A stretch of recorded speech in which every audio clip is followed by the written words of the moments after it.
맥잡기 강의 오늘 민수기 맥잡기 둘째 시간, 그 다음에 성경 맥잡기로는 서론 둘째 시간 하도록 하겠습니다.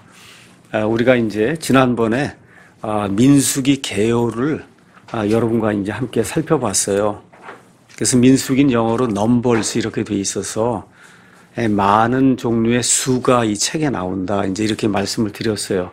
그래서 우리말로 이제 민수기라고 하는 건 특별히 민수기 안에 이스라엘 백성의 수를 세는 백성의 그 수를 세는 그런 내용이 두 번 들어있기 때문에 우리 한국말로는 사람들의 수를 세는 그런 책이다 해서 이제 민수기라고 이제 부르고 있습니다.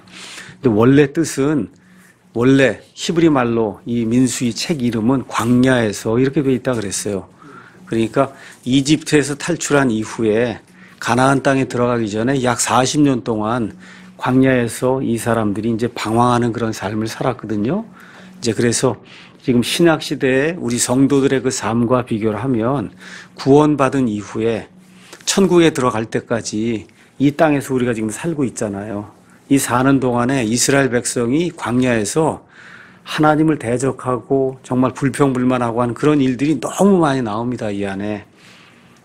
그런데 어떤 분하고도 이제 이야기했지만, 저도 이제 성지순례라 그래갖고 이집트에서 이제 버스를 타고 그러고서는 이 시내 광야를 지나갖고 이스라엘에 이제 가는 그런 여행을 한번 한 적이 있어요. 정말 거기 가면 불평 안 할 수가 없어요. 뭐 물 한 모금 거의 없고 뭐 나무 한 폭이 웬만한 게 거의 없는 완전히 광야입니다. 사막이에요.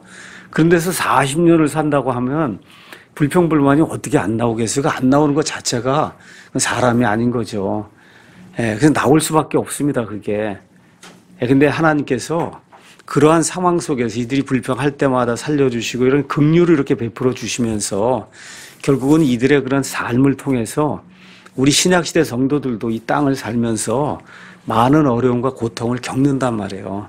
그렇게 할 때 구약시대 이와 같은 그 본보기를 하나님이 보여주시고 하나님의 백성이 이렇게 불순종하는 그런 삶을 살 때 하나님께서 그들을 어떻게 징계하시는가 하는 그런 내용이 우리 눈앞에 이렇게 명백하게 이 민수기를 통해 이렇게 제시가 되어 있으니까 우리가 구원받은 자로서 이 땅에 사는 동안 이 백성들처럼 광야에서 성화의 과정을 우리가 겪고 있다는 거죠. 그래서 이런 것들 기억하면서 우리 모두가 다 연약한 사람들이에요.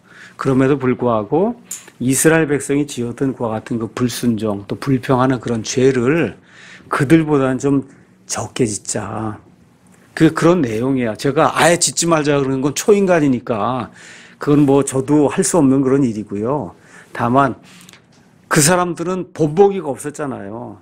그렇죠? 그들 전에 누가 있어서 하나님의 백성이 있어서 무슨 본보기가 있었으면 그걸 읽고 이러면 안 되겠구나 하고 느꼈을 텐데 이 사람들은 그런 본보기가 없으니까 더더욱 어떻게 할 수가 없었는데 우리 그리스도인들에게는 이런 민수기라는 이런 책이 있어서 본보기가 있잖아요.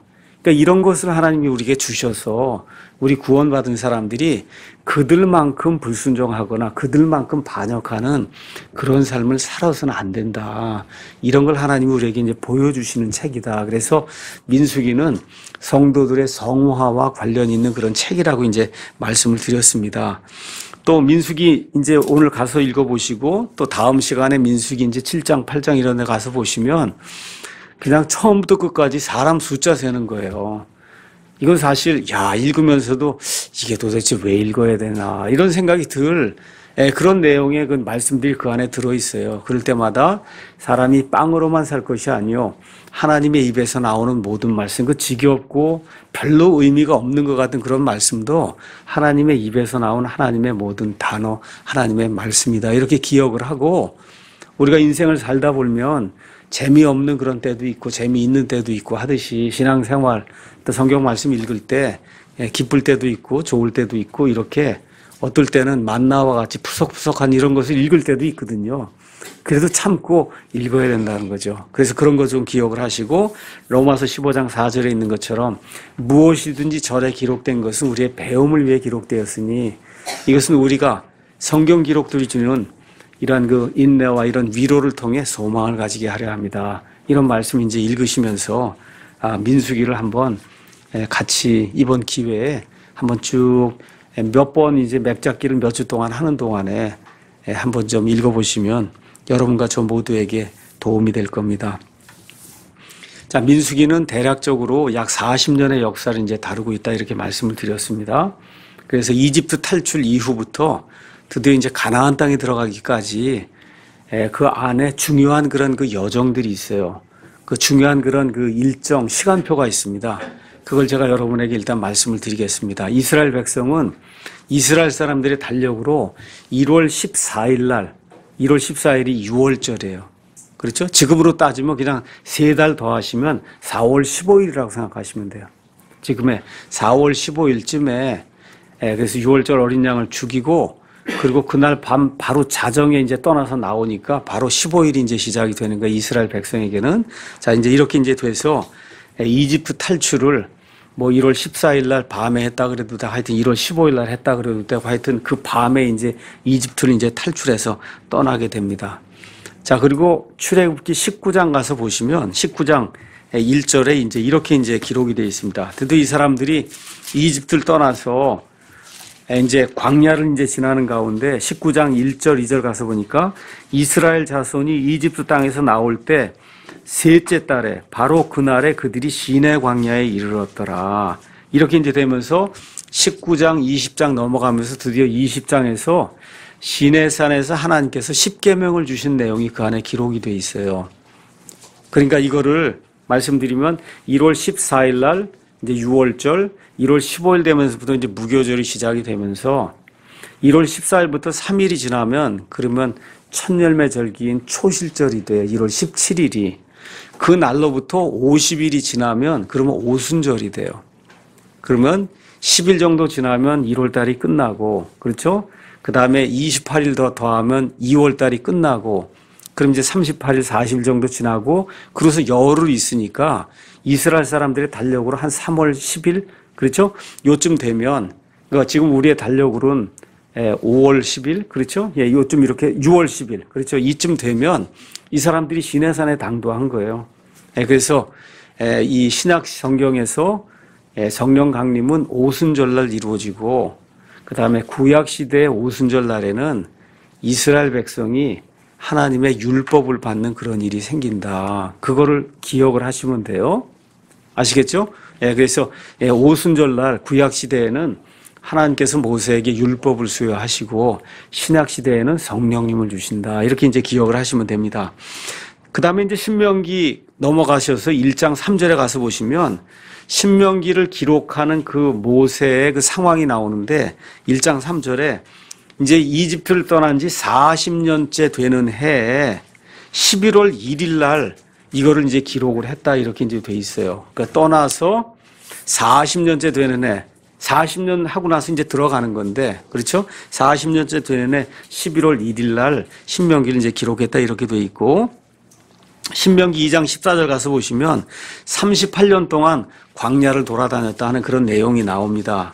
그래서 이 38년 동안 광야를 돌아다닌 내용은 민수기 1장부터 아론이 죽을 때까지 약 38년 3개월이 걸리는데 이 기간을 이제 이야기합니다. 그리고 저와 여러분이 이제 민수기 이제 36장까지 있는데 이 36장의 분수령이 되는 데가 민수기 20장 22절에서 29절이에요. 그 20장 22절에서 29절에는 이 40년 동안 이스라엘 백성을 이끌었던 이스라엘 백성의 첫 번째 대제사장 아론, 그렇죠? 그 아론이 죽는 거를 또 하나님이 자세히 묘사를 했어요. 그렇게 묘사가 되어 있습니다. 자, 이렇게 돼서 아론이 죽은 다음부터 21장부터 36장까지는 6개월에 걸쳐서 일어난 일을 이제 기록을 하고 있는 거예요. 그러니까 40년째 되는 해, 거기서 이제 이 11월에 이제 돼서 11월에서 이제 6개월을 빼게 되면, 그러면 이 내용이 이제 이 안에 이제 기록이 되어 있습니다. 자, 그러면 이제 민수기 1장으로 이제 넘어가서 보시면 민수기 1장 1절, 그들이 이집트 땅에서 나온 뒤 둘째 해 둘째 달 첫째 날에 이렇게 이제 나옵니다. 그러니까 1월 14일 날, 그 전해 1월 14일 날 나왔거든요. 그러고 나서 이제 둘째 해가 돼서 다음 해가 된 거예요.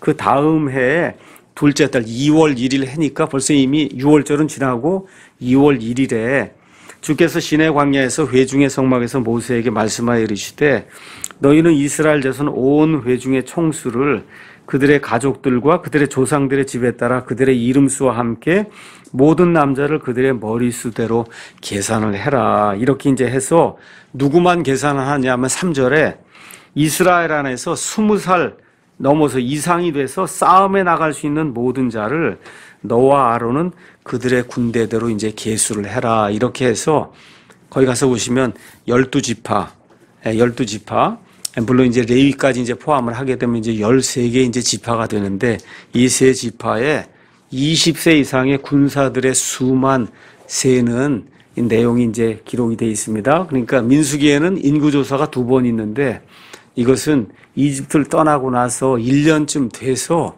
그러니까 이집트에서 나온 그 사람들의 수를 지금 세는 거다. 이렇게 이제 기억하시면 되고 5절에서 이제 16절 가서 보면 그러면 각 지파에서 한 사람씩 우두머리를 세우는 그런 내용이 그 안에 이제 기록이 되어 있습니다.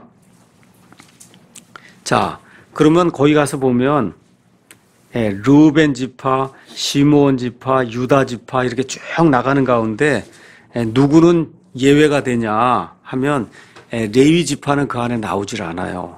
레위 지파 49절에서 50절 이제 가서 보시면 끝에 49절 제가 읽어볼게요. 너는 레위 지파만은 계수하지 말며 이스라엘 자손 가운데서 그들의 총수를 조사하지 마라. 그렇죠? 뭐라고 되어 있냐?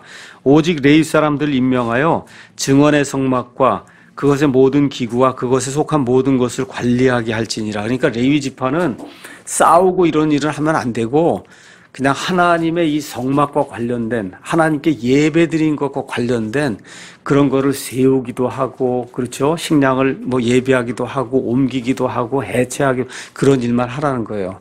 이렇게 이제 되면서 가서 보시면 여기 5절부터 그 다음에 15절 가서 보시면 르벤, 시므온, 유다, 이사갈, 스불론 그 다음에 요셉 10절 가서 보니까 요셉 자손 중에서는 에브라임, 그 다음에 므낫세 이렇게 해서 레위가 빠져나가고 요셉이 지금 둘로 이제 계수가 되면서 그래서 12지파가 다시 형성이 되는 거예요. 레위는 빼고. 그래서 여러분 잘 아시는 것처럼 원래 이스라엘 백성은 이 장자에게 2 몫을 줬어요. 그러니까 이스라엘이 야곱이에요. 야곱의 그 아들 중에 장자가 누구냐면 르우벤이란 말이에요. 그러니까 르우벤이 원래 2 몫을 차지해야 되는데 여러분이 아는 것처럼 르우벤은 자기 아버지의 처가 되는 이 여인과 동침하는 그런 악한 일을 이제 벌이게 됐거든요. 이렇게 돼서 말 그대로 장자권을 잃어버렸어요. 그리고 이스라엘 백성을 살린 게 요셉이기 때문에 그래서 역대기상 5장 1절 가서 보시면 장자의 권리를 하나님께서 아니면 이스라엘이 요셉에게 줬다. 이제 그렇게 얘기를 해요. 그래서 요셉이 2 몫을 갖는 거예요. 그래서 지금부터 여기 이 이후로부터는 항상 에브라임하고 므낫세가 2 지파로 해서 나오는 겁니다. 레위는 몫이 없는 거예요. 그래서 땅을 나중에 분배할 때도 레위 사람은 몫이 없어요. 에브라임하고 그다음에 므낫세가 한 지파로서 그래서 12지파, 레위까지 따지면 사실 13지파가 되는 그런 일이 이제 발생한 거다. 이런 걸 좀 이해를 해야 나중에 에브라임, 므낫세가 자꾸 나오고 레위는 왜 안 센다 그러고 이런 것들이 이제 이해할 수 있으니까 제가 설명을 드렸습니다. 이렇게 해서 우두머리를 세우고 20살 이상 넘어서 군대에서 싸움을 할 수 있는 군사들의 수를 다 셌더니 46절에 계수된 자가 모두 60만 3,550명이다. 60만 3,550명. 자, 이렇게 이제 되면서 레위 사람들은 제외했는데 그 이유는 레위 사람들은 하나님의 몫이다. 그래서 사람들의 일을 하는 사람이 아니고 하나님을 위한 그런 일들만 하는 사람으로 하나님이 레위 사람은 따로 이제 구분을 했다. 이제 이렇게 돼 있습니다. 자, 2장에 가서는 이렇게 이제 선정이 된 12지파에서 나온 이런 그 사람들을 배열하는 그런 내용이 그 안에 기록이 되어 있습니다. 그래서 여기 가서 보시면 이게 이스라엘 백성의 성막 그림이 이 안에 나와 있어요. 성막. 그래서 이스라엘 백성이 하나님께 들어갈 때는 항상 동쪽에서 서쪽으로 들어가야 돼요. 문이 여기 있단 말이에요. 이쪽에. 이게 문이 동쪽에 있는 거예요. 동쪽에서 서쪽으로 들어가요. 나중에 이스라엘 백성이 가나안 땅에 들어갈 때도 어디서 동쪽에서 서쪽으로 들어갑니다. 이렇게 쭉 해서 에돔 땅을 거쳐서 위로 올라가서 요르단을 건너서 동쪽에서 서쪽으로 들어가. 하나님께 들어가는 건 항상 동쪽에서 서쪽으로 들어간다. 그래서 성막도 지금 이렇게 배치가 돼 있어요. 자, 그래서 이제 성막이 여기 있을 때 이 성막 가서 이제 그림 보시면 서쪽에 레위 사람들이 있고 그 다음에 레위 사람들이 북쪽에도 있고 남쪽에도 있고 그 다음에 여기 문 앞에 오른쪽 동쪽에 누가 서 있냐면 모세와 지금 아론이 이제 서 있습니다. 그렇죠? 이렇게 돼 있고 12지파가 이제 배치가 되는데 동쪽으로는 유다, 이사갈, 스불론, 서쪽으로는 베냐민, 므낫세, 에브라임, 그 다음에 북쪽으로는 단, 아셀, 납달리, 그렇죠? 그 다음에 남쪽으로는 갓, 시므온, 루벤 이렇게 해서 하나님께서 이 백성들 한가운데 계시는 거예요. 한가운데 어디 계시나? 성막. 성막이라고 하는 성막 가운데도 특히 어디예요? 지성소라고 하는 거기에 하나님이 여기 딱 계시는 가운데 어떤 사람도 알아볼 수 있도록 거기에 이 히브리 말로 쉐카이나라고 하는 영광이 나타났어요. 그래서 이렇게 멀리서 예를 들어 밤에 본다든지 이러면 말 그대로 이 성막 위에 커다란 빛이 이렇게 나타나서 여기는 뭔가 정말 엄청난 그런 일이 일어나고 있구나 이런 거를 알 수 있도록 또 구름 기둥으로 함께 하시고 해서 그걸 우리가 쉐카이나 영광이라고 하는 그런 영광이 성막 가운데 항상 이렇게 이 성막의 위에 이렇게 존재하도록 하나님 그렇게 만들어 주셨어요. 그래서 그 성막이 이스라엘 백성의 한가운데 딱 놓이고 그 다음에 레위 사람들이 이 성막 주변에 이제 쓰고 그렇죠? 그 다음에 이 대제사장 아론 그렇죠? 그 다음에 레위 사람을 대표하는 그 다음에 모세 이런 사람이 쓰고 그 다음에 이 주변을 12지파가 이렇게 쭉 돌아가면서 이런 상태로 행진을 하는 거예요.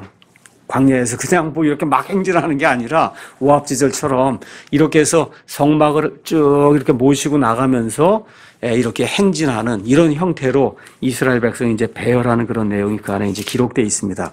그래서 2장 33절에도 또 가서 그러나 레위 사람들은 이스라엘 자손 가운데서 계수되지 아니하였으니 주께서 모세에게 명령하신 것과 같더라. 이렇게 이제 나오면서 레위 사람은 제외한다 이런 얘기가 이제 계속해서 나옵니다. 자, 이제 3장으로 가서는 레위 사람이 이제 제외가 됐는데 이제 레위 사람들은 뭐 하는 사람들이기에 제외가 됐느냐. 이 내용이 이제 3장에 나오는 겁니다. 그래서 3장 1절에서 4절에는 먼저 레위 사람들 중에서 하나님이 특별히 선택한 아론의 아들들이 나와요. 그래서 레위 사람, 모세도 레위 사람이고 아론도 레위 사람인데 이 모든 영광, 이스라엘 백성을 이끄는 그런 모든 영광은 모세에게 하나님이 줬는데 그 이후로 제사장이 돼서 하나님과 사람 사이에서 중보할 수 있는 그런 일은 모세에게 주지 않고 하나님이 아론에게 주셨어요.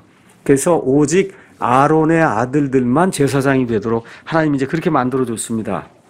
그래서 거기 2절 가서 보면 아론의 아들들의 이름은 이러하니 맏아들 나답과 그 다음에 아비후와 엘르아살과 그 다음에 이다말이다 이렇게 이제 돼 있는데 4절 여기 큰 아들이 나답이고 둘째 아들이 아비후예요. 아무 문제 없으면 아론이 죽은 다음에 나답이 이제 대제사장이 되고 이렇게 돼야 될 텐데 나답과 아비후가 레위기 10장 1절에서 2절 가서 보시면 거기 앞뒤 문맥상 하여튼 이 술을 먹고 뭔가 이제 정신이 몽롱한 그런 상태에서 하나님이 드리면 안 된다고 하는 이상한 불을 드렸다고 성경이 기록이 돼 있어요. 낯선 불을 드린 거예요. 그러니까 하나님께서 제단에 이렇게 불을 피워도 그 불을 어떻게 피워야 되고 이거를 하나님이 규정을 다 해주셨단 말이에요. 근데 그렇게 피우지 않은 이상한 불을 가져다가 향을 태우려고 하다가 즉사하는 그런 내용이 레위기 이제 10장에 나옵니다. 그러니까 제사장도 구약 시대에 하나님의 거룩함을 멸시하게 될 때 우습게 여긴 거죠. 이렇게 될 때 즉사했다는 그런 사실 저와 여러분이 기억을 이제 해야 됩니다. 이렇게 되니까 아론이 아들이 넷이 있는데 둘이 죽었단 말이에요. 이렇게 돼서 두 사람이 제사장을 이제 하게 돼요. 누구와 누구냐 하면 엘르아살과 그 다음에 이다말이 나와요. 그래서 앞으로 이제 이 이후로부터 계속해서 이제 나오면 제사장이 이 두 아들들의 후손들 가운데서 제사장이 나옵니다. 그러면 제사장이 나오는데 제사장 중에 한 명이 대제사장이 돼야 되잖아요. 그렇죠? 그래서 특별한 일이 없는 한은 셋째 아들인 엘르아살이 대제사장이 되고 그 이후에 계속해서 엘르아살의 아들들 중에서 누구 하나인가가 대제사장이 이제 나오게 돼요. 그래서 거기 가서 보니까 엘르아살은 아론의 뒤를 이어 대제사장이 되었고, 그 뒤 대제사장 직분은 7세대 동안 그의 가족을 통해 이제 계승이 됐습니다.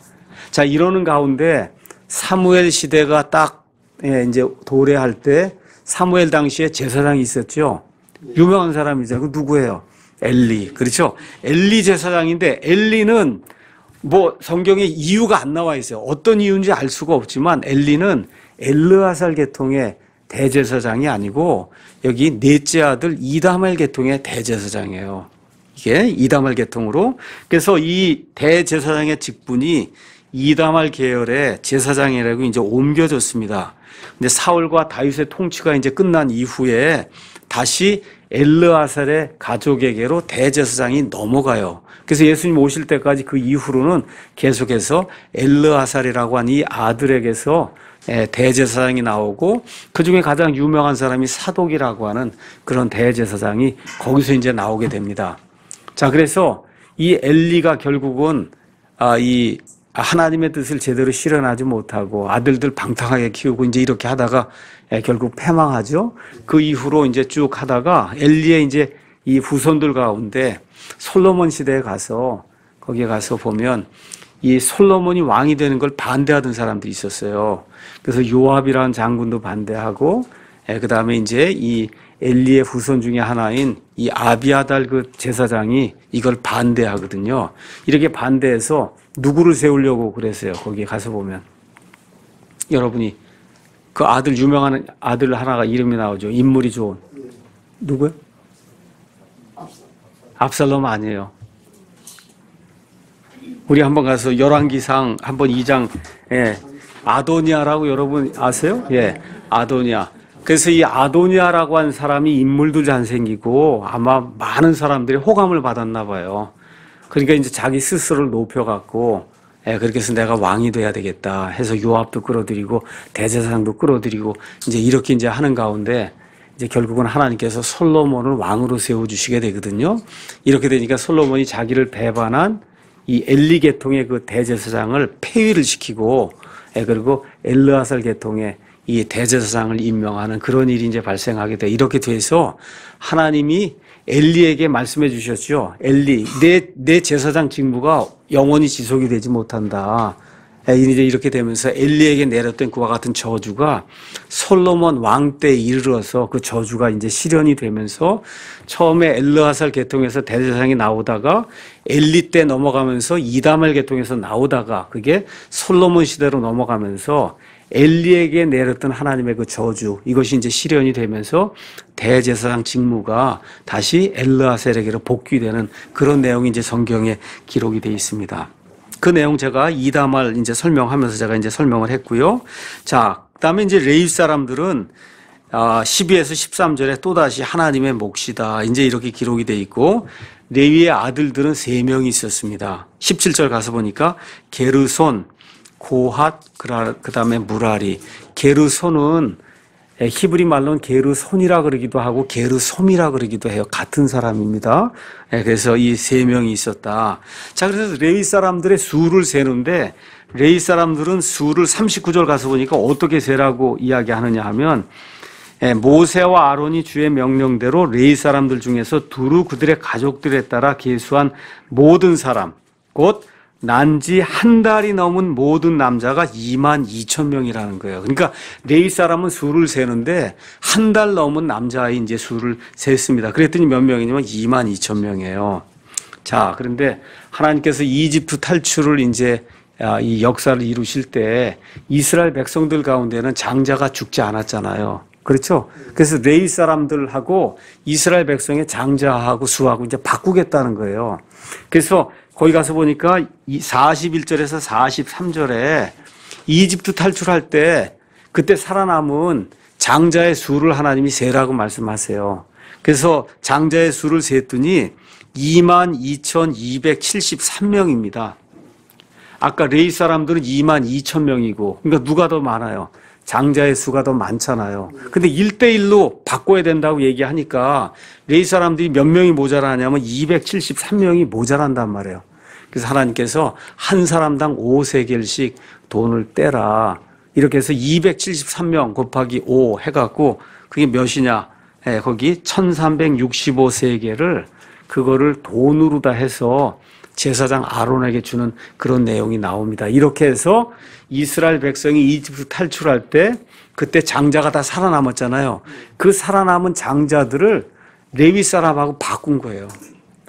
원래 죽어야 되는 거를, 그렇죠? 죽어야 되는 사람들이 원래 죽어야 되는 그 사람들을 하나님이 살려주시고 살려줬으니 너희는 살고 그 대신에 레위 사람을 나한테 줘라. 근데 레위 사람이 지금 273명이 모자라니까 모자란 만큼은 5세겔씩 돈을 내라. 세겔은 이스라엘 백성의 이제 돈 단위인데 지금도 이스라엘 가면 돈이 세겔이에요. 지금도 이스라엘 사람들이 쓰는 돈 단위가 세겔이에요. 쉐켈 이렇게 돼 있습니다. 쉐켈을 지금도 이제 쓰고 있는 겁니다. 그래서 이 돈은 대속하는 돈이다. 49절에 또 너는 그들 중에서 남은 자들을 대속할 때 쓸 돈을 아론과 그의 아들들에게 주어라. 여기서 대속이란 말이 나오는데 대속은 영어로 redeem 그렇게 돼 있어요. 예수님이 우리를 구속했다. 대속을 했다. 대속을 하려면 이건 대신속죄라는 거예요. 그러려면 반드시 값을 치러야 되는 거예요. 공짜로 안 되는 거예요. 아시겠죠? 그 단어가 redeem이라고 하는 그런 단어. 알겠죠? 그러니까 redeem을 하려면 그러면 반드시 값을 치러야 된다. 그래서 여기 이 레위 사람들 모자란 거 273명은 각각 5세겔씩 값을 치렀고 저와 여러분이 지금 죄시장의 노예로 팔려나와 있는 이런 상태에서 예수님이 우리를 그걸 물으시려면 대속하시려면 예수님께서 자신의 피값을 치르시고 그리고 우리를 대속을 한다.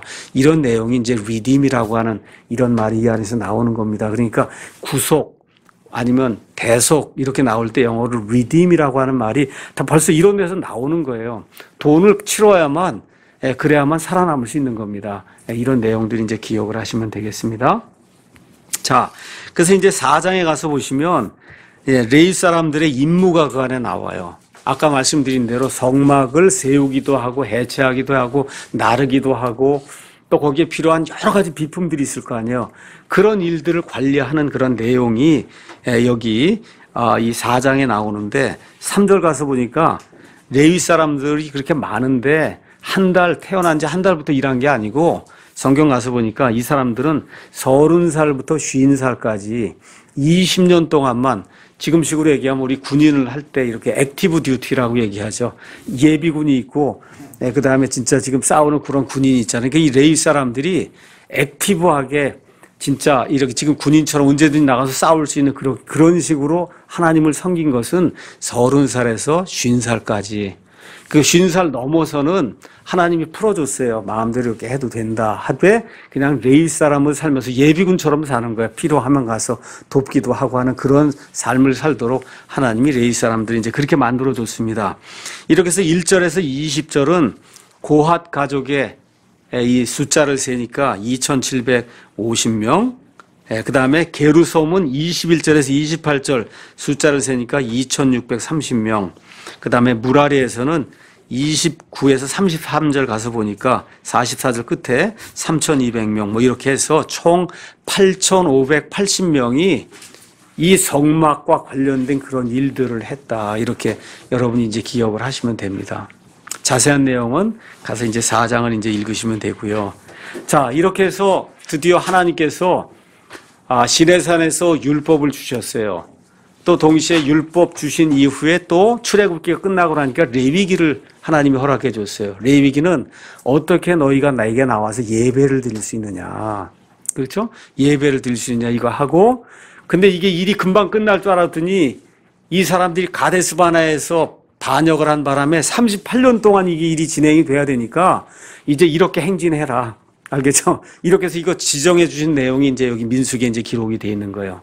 자, 그래서 이제 하나님께 예배도 드려야 되고, 근데 하는데 보니까 이 안에 부정한 사람들이 있는 거예요. 이 부정한 거에 대해서는 레위기에 자세히 기록이 돼 있어요. 하나님이 거룩하시기 때문에 부정한 사람들이 그 안에 있을 수 없다는 거죠. 자, 이렇게 되면서 오늘 우리가 아까 처음에 읽었던 5장 가서 보시면은 부정한 자들을 다 진영에서 내보내야 된다는 거. 진영이라는 게 아까 보셨죠? 성막을 중심으로 해서 이스라엘 백성 전체가 거하고 있는 여기가 영어로 아주 간단하게 캠프예요. 그 캠프에서 내보내야 된단 말이에요. 그 보내야 되는 이유가 거기 가서 보니까 3절에 나와 있어요. 너희가 남자와 여자 부정한 사람은 다 내보내되 그들을 진영 밖으로 내보내어 그들이 자기들의 진영을 더럽히지 못하게 할지니라. 이유가 내가 그들의 진영 한가운데 거하느니라. 거룩하신 하나님이 이 하나님의 백성 한가운데 지금 거하고 있기 때문에 하나님 보시기에 부정한 것은 결코 이 캠프 안에 거할 수 없다. 하나님 지금 그렇게 이야기해 주신 겁니다.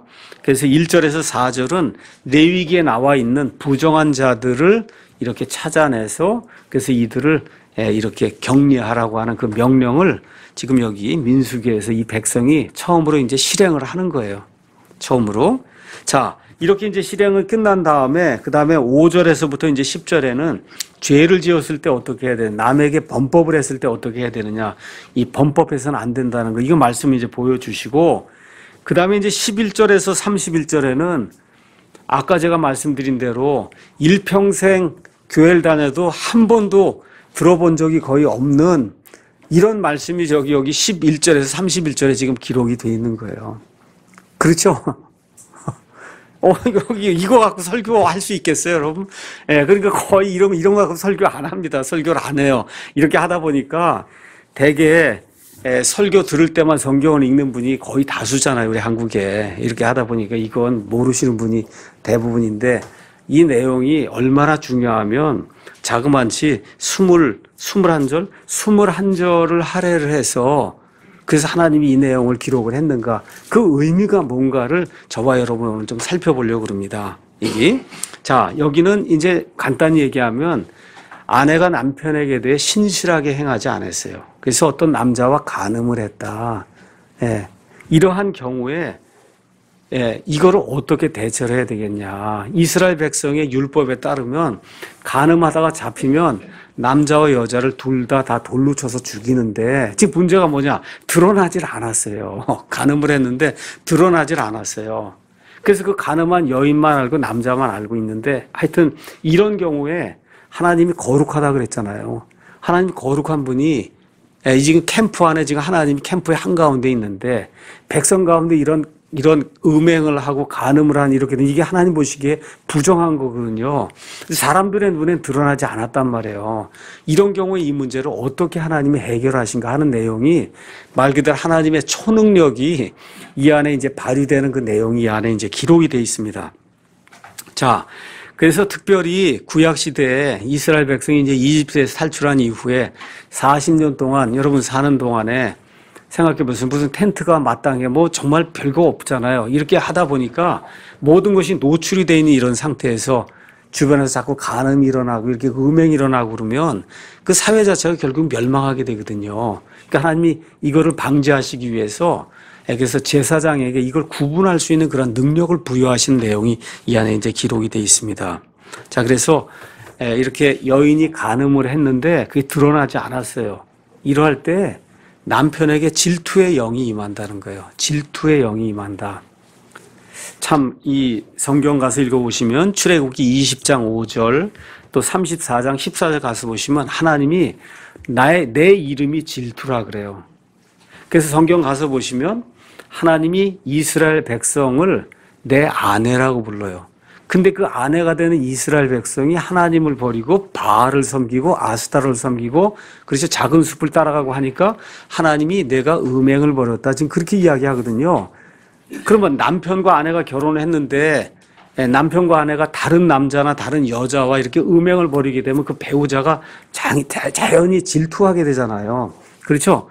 그러니까 그런 일이 남편이 가만 보니까 하여튼 여자에게 무슨 일이 있었던 것 같아. 이렇게 돼갖고 질투의 영이 임하는 거예요. 질투의 영이 임하는 그런 케이스에 대해서 이야기하는 거예요. 그러니까 하나님이 이스라엘 백성이 다른 신을 쫓아갈 때 질투하는 것처럼 남편이 아내가 다른 남자와 어떤 일을 벌이게 될 때 이렇게 될 때 이 남편에게 질투의 영이 임한다.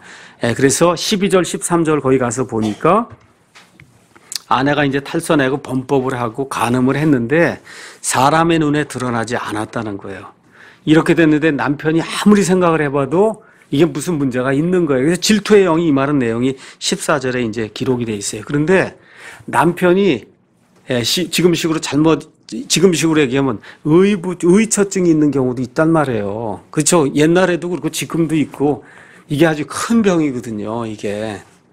그러니까 진짜로 그런 경우도 있고, 그렇죠? 의처증 때문에 그런 경우도 있단 말이에요. 그래서 거기 두 가지 경우가 지금 다 있는 거예요. 14절에 그에게 질투의 영이 임하여 그가 자기 아내를 질투하는데 정말로 그녀가 더러워졌거나 진짜 더러워졌거나 혹은 그에게 질투의 영이 임하여 그가 자기 아내를 질투하는데 그녀가 더러워지지 아니한 경우, 그러니까 의처증으로 이렇게 질투를 하는 경우도 있고 실제 이 여인이 간음을 했는데 정말 하나님의 이 영이 임해서 질투하게 하는 그런 두 가지 경우가 있는데 이 두 가지 사례를 판별하는 그런 방법을 하나님 지금 여기에 알려주시는 거예요.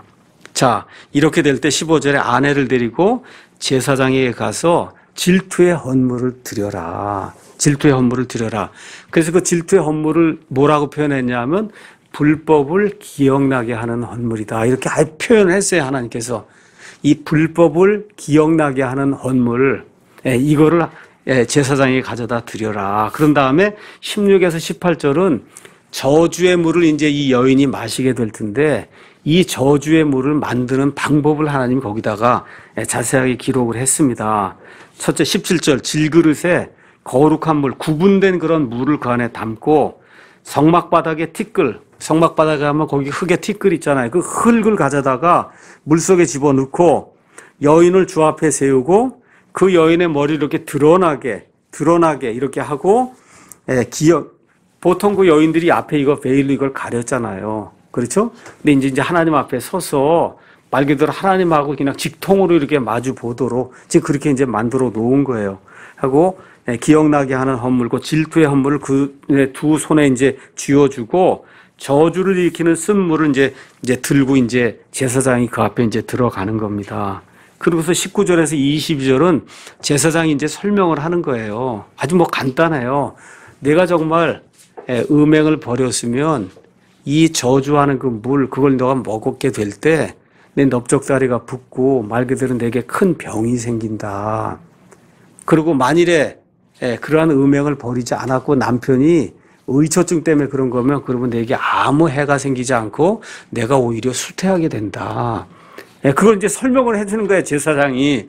그러면 여인이 뭐라 그래? 아멘. 아멘 해야 된다고 기록이 돼 있는 거예요. 22절. 거기 가서 보니까, 저주를 일으키는 이 물이 내 창자에 들어가서 내 배를 붓게 하고 내 넓적다리를 썩게 하리라 할 것이요. 그러면 그 여인은 아멘, 아멘. 그 말씀 그대로 될 줄로 믿습니다 하고 하나님 앞에 맹세를 하라고 지금 이야기를 하고 있는 거예요. 그래서 지금 맹세가 이제 다 끝났습니다.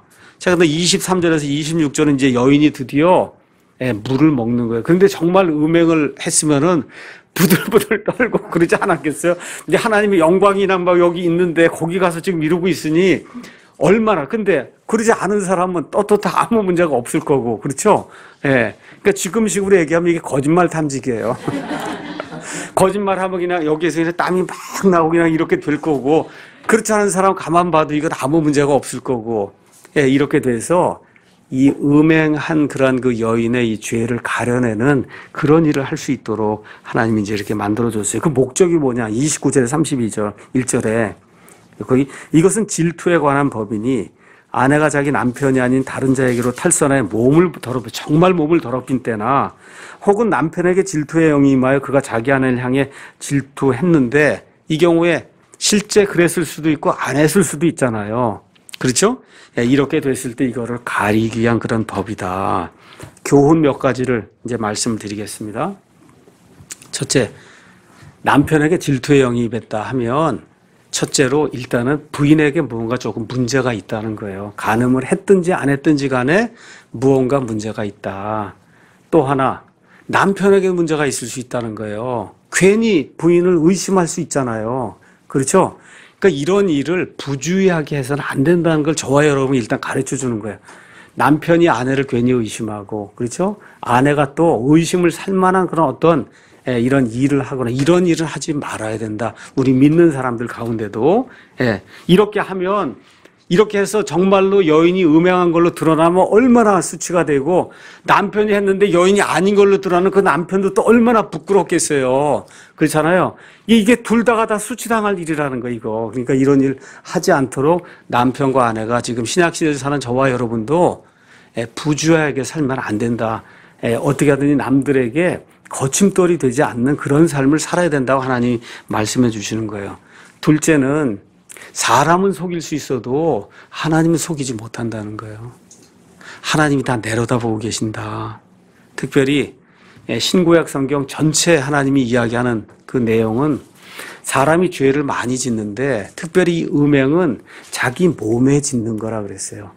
그래서 이 몸에 짓는 거예요. 뭐 거짓말하고 뭐 이런 건 다 밖에다 짓는 건데 음행은 내 몸에다 짓는 거기 때문에 그래서 고린도전서 6장 이런 데 가서 보면 그러면 몸에다 짓는 이런 음행의 죄를 피해야 된다. 특별히 신약 시대에는 하나님의 영이 우리 안에 들어와 계세요. 우리 몸 안에 들어와 계시기 때문에 하나님의 이 거룩한 영이 들어와 있는 이 몸을 마음대로 쓰면 안 된다. 이런 교훈을 우리에게 이제 주는 걸로 여러분 이제 이해를 하시면 됩니다. 자, 이제 6장으로 넘어가면 나사렛 사람에 대한 그런 법이 나와요. 자, 나사렛 사람. 왜 하나님이 갑자기 나사렛 사람 이야기를 하느냐. 구약시대에 이 모세 율법을 통해서 이렇게 우리에게 알려준 하나님은 어떤 하나님이냐 하면 거룩하신 하나님이에요. 그러니까 하나님이 참을 수 없는 게 있어요. 그거는 하나님의 거룩함을 멸시하는 건 하나님이 절대 참을 수가 없어요. 그러니까 성경을 가서 읽어보시면 깨끗하고 정결하고 이걸 하나님이 엄청나게 강조를 하세요. 이렇게 이제 하는 가운데 하나님이 이스라엘 백성을 이집트에서 분리해서 구분했어요. 이거 거룩한 백성이 된 거예요. 거룩한 민족이 된 거예요. 이렇게 거룩한 백성, 거룩한 민족이 됐다는 것을 삶을 사는 가운데서도 사람들이 좀 볼 수 있게 드러낼 수 있는 그런 계기가 있으면 사람들이 늘 하나님이 거룩하신 분이구나 하는 거를 이렇게 늘 생각할 수 있다는 거죠. 그런 일들을 하기 위해서 나사렛 사람의 법을 하나님이 이제 만들어 주십니다. 자, 그래서 나사렛 사람의 법은 쉽게 말씀드리면 일단 포도를 먹으면 안 됩니다.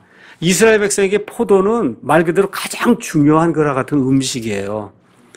포도, 가장 중요한 농작물이 포도입니다. 포도해서 포도즙을 만들고 이렇게 해서 이걸 물 대신 이렇게 마셔야 되는 이런 상황인데 이거 포도를 하나도 안 마신다 그러면 이건 보통 구분된 사람이 아니죠.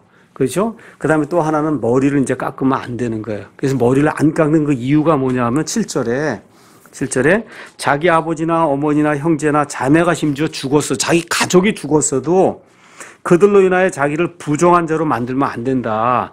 왜 그러냐면 그의 하나님의 거룩히 구분하심이 그의 머리 위에 있다. 그러니까 보통 사람들이 머리 이렇게 하고 다니는데 나사렛 사람의 머리가 길게 이렇게 해서 남자하고 여자하고 다니면은 아, 저 사람은 거룩히 구분된 사람이야. 누구 하나님께로 하나님의 일을 위해서. 아시겠죠? 이게 그래서 하나님의 거룩히 구분하심이 그의 머리 위에 있는 거예요. 그러니까 삼손 같은 경우도 머리를 자르지 않았던 거예요. 하나님의 거룩히 구분하심이 그에게 있는 동안에 그가 힘을 그렇게 썼는데 하나님의 명령을 어기고 머리를 밀게 되니까 하나님의 거룩히 구분하심이 떠나면서 이 사람이 이제 블레셋 사람들에게 모욕과 수치를 당하고 그 사람들 가서 두 눈도 빼고 하는 이와 같은 엄청난 고난을 당하는 일이 이제 성경에 이제 기록이 되어 있습니다.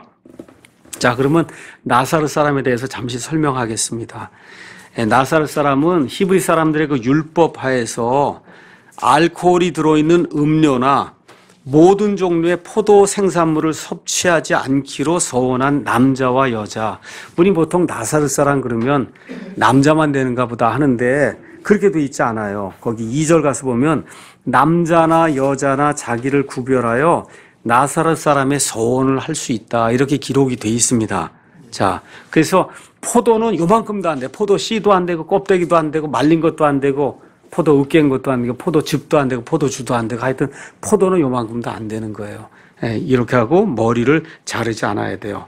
죽은 사람을 만지지 않아야 되고 또 자기 앞에서 우연히 사람이 죽으면 그러면 곧바로 부정하게 돼서 그가 지금까지 지켰던 나사렛 사람의 모든 날들이 다 무효가 되는 이와 같은 엄격한 규례를 가지고 나사렛 사람의 이제 법이 이제 시행이 됐습니다. 그래서 보통 내가 나사렛 사람이 되겠다고 이제 언약을 하면 그러면 언약의 기간이 어떨 때는 여드레, 어떨 때는 한 달, 또 어떤 사람은 평생토록 나사렛 사람으로 살겠다고 하나님 앞에 언약을 해요. 이런 사람 중에 대표적인 사람이 삼손, 또 하나 대표적인 사람이 사무엘이에요. 사무엘의 어머니 한나가 아들이 없을 때 하나님께 간구해서 사무엘을 낳게 되잖아요. 내가 평생 동안 이 아이를 하나님께 빌려드리겠다. 이렇게 하고 나사렛 사람으로 내어놓았거든요. 이 이후에 하나님께서 한나에게 또 복을 주셔서 여러 아이들 줘서 사무엘을 대신하게 했다고 하나님이 그렇게 이제 말씀을 해 주십니다. 자, 이렇게 돼서 나사렛 사람이 이제 서원이 끝나게 되면 당사자는 여러 가지 예물을 가지고 성전에 왔고, 그러면 제사장은 이제 이 사람이 머리가 길었잖아요.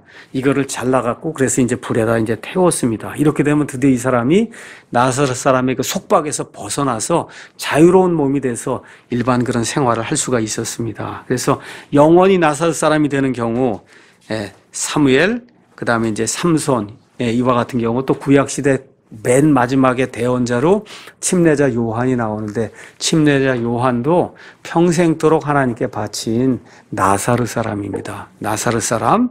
자, 이렇게 돼서 삼손과 이런 사람들이 평생토록 이제 이 하나님께 구분된 그런 삶을 살았고요.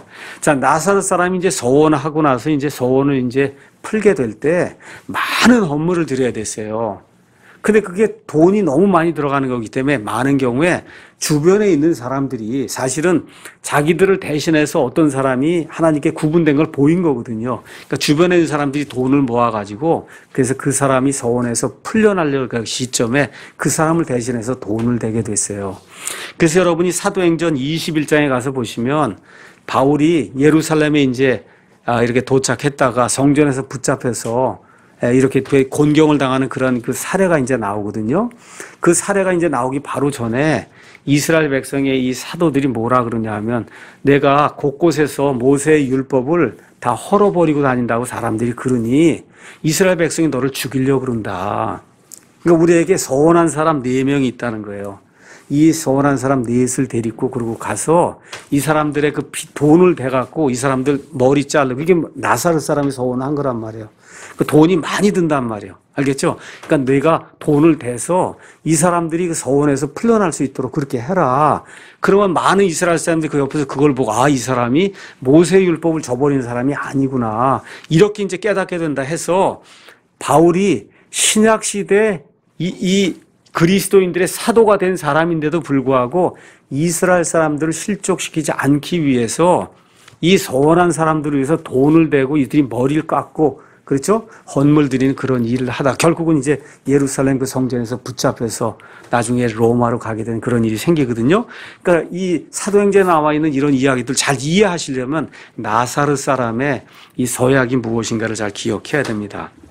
자, 오늘 잠깐만 더 하도록 하겠습니다. 왜냐하면 나사렛 사람 끝나고 나서 끝에 보면 6장 22절에서 27절에 이스라엘 백성을 위해서 제사장이 축복 기도하는 내용이 그 안에 기록이 되어 있어요. 쉽게 말씀드리면 지금 일반 교회에 가면 예배 끝나고 날 때 목사님들이 이제 손을 들고 이제 축복 기도를 하잖아요. 그 축복 기도, 축도하는 게 여기서 나오는 거예요. 여기서. 아시겠죠? 그래서 이제 하나님이 이스라엘 자손에 이같이 축복을 해라. 그래서 24절에 주께서 내게 복을 주시고 너를 지키시길 원하며 주께서 자신의 얼굴로 내게 빛을 비추사 내게 은혜 베푸시길 원하고 주께서 자신의 얼굴을 내게로 향하여 드사 내게 평강을 주시길 원하노라 하고 축복 기도를 하라는 거예요. 근데 이 축복 기도를 하는 이 특권은 누구에게만 준 거예요? 제사장에게만 준 거예요. 그러니까 구약시대 제사장은 부정한 자도 갈라내지요. 병든 자도 고치죠. 그렇죠. 아까 그 음행 그런 경우도 물 갖고 가서 다 구분해내죠. 또 축복하죠. 그러니까 구약시대 제사장은 말 그대로 엄청난 특권을 가진 그런 사람이에요. 하나님과 사람 요 사이에 서서 중보하는 그런 역할을 하는 그런 사람이다. 여기. 근데 가서 보면 이게 삼중구조로 돼 있어요. 주께서 3번 나오죠. 삼일체 하나님에 대한 그런 내용이에요. 그래서 여러분이 예, 가서 보시면 이 이사야서 6장 3절에도 거룩하다, 거룩하다, 거룩하다, 만군의 주, 그렇죠? 예, 계시록에도 가서 보면 4장 8절에 거룩하다, 거룩하다, 거룩하다, 예, 전능하신 하나님, 그렇죠? 이게 지금 삼중적인 구조로 이렇게 돼 있고, 마태복음 28장 끝에도 예수님께서 침례를 주러 갈 때 아버지와 아들과 성령의 이름으로 침례를 주라 이렇게 이제 돼 있고, 보통 이제 이 일반 교회에서 축사할 때 어떻게 축사해요?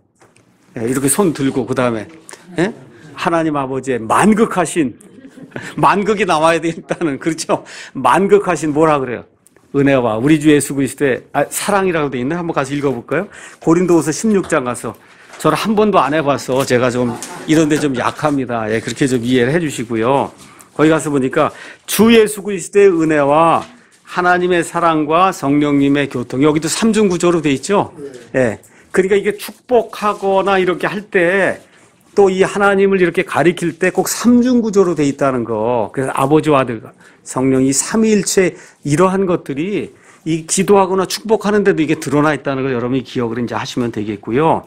여기 이제 민수기 가서 읽어보시면 이게 기도, 축복 기도를 하는데 그 기도의 내용이 점진적으로 강도가 세집니다. 축복의 내용이. 첫째, 주께서 내게 복을 주시고 너를 지키시길 원한다. 이거 일반적인 축복이에요. 일반적인 복. 25절엔 좀 더 구체적으로 주께서 자신의 얼굴로 내게 빛을 주시사 내게 은혜 베푸시길 원한다. 구약시대에 이 하나님의 얼굴이라고 하는 건 얼굴, 하나님의 얼굴 이렇게 이야기할 때는 하나님의 친밀함이 이렇게 있는 거예요. 하나님의 친밀함. 제가 오늘 시간이 없기 때문에 다 말씀 못 드리고 하나님의 얼굴에 대해서 자세히 알기 원하는 분 시편 80편하고 80편의 3절, 7절, 19절, 예, 그 다음에 시편 13편 1절, 88편 14절 이런 데 가서 보시면 하나님의 얼굴이 누구를 향하면 그게 엄청난 복이고, 하나님의 얼굴이 누구에게서 돌아서면 말 그대로 하나님의 저주가 임하는 거예요. 그래서 처음에 나오는 주께서는 일반적인 거, 두 번째 나오는 건 하나님의 얼굴을 비고 아주 좀 더 적극적인 거, 세 번째 주께서 아예 자신의 얼굴을 네 개로 향하여 이렇게 드셔가지고 아예 평강의 복을 주시는 이러한 축복을 이스라엘 백성에게 제사장이 할 수 있도록 그렇게 만들어 두셨어요. 그렇게. 그래서 27절에 그들이 내 이름을 이스라엘 자손 위에 둘지니, 이게 무슨 소리예요? 이게 지금 주께서 할 때마다 여호와가 나온 거잖아요. 그 여호와라는 이름으로 축복을 할 때마다 이런 뜻이에요. 근데 그걸 여호와를 남발하는 그 의미가 있는 게 아니라, 우리가 어떤 사람 이름을 딱 기억을 하면 그 사람의 얼굴과 함께 그 사람의 품성과 이게 모든 게 드러나잖아요. 그러니까 여호와 하나님 하고 이렇게 축복을 할 때 그 하나님의 권능과 위엄과 은혜와 긍휼과 이런 모든 것들이 그것이 그 안에서 드러난단 말이죠. 이 하나님이 내게 복을 주시길 원한다고 이 축복할 수 있는 그런 특권을 하나님이 이스라엘 백성에 누구에게만 줬어요? 제사장에게 줬다. 제사장. 자, 그래서 구약의 이 제사장 있던 그 시대에는 제사장이 이런 특권을 행사하는 하나님이 특별히 세운 자인데, 신약시대로 넘어와서는 저와 여러분 모두가 예수님의 제사장이 됐어요. 그래서 더 이상 인간 제사장이 손을 들고 뭐 복을 내려준다는 이런 일은 그거는 있을 수 없는 일이에요. 신약 교회에서는.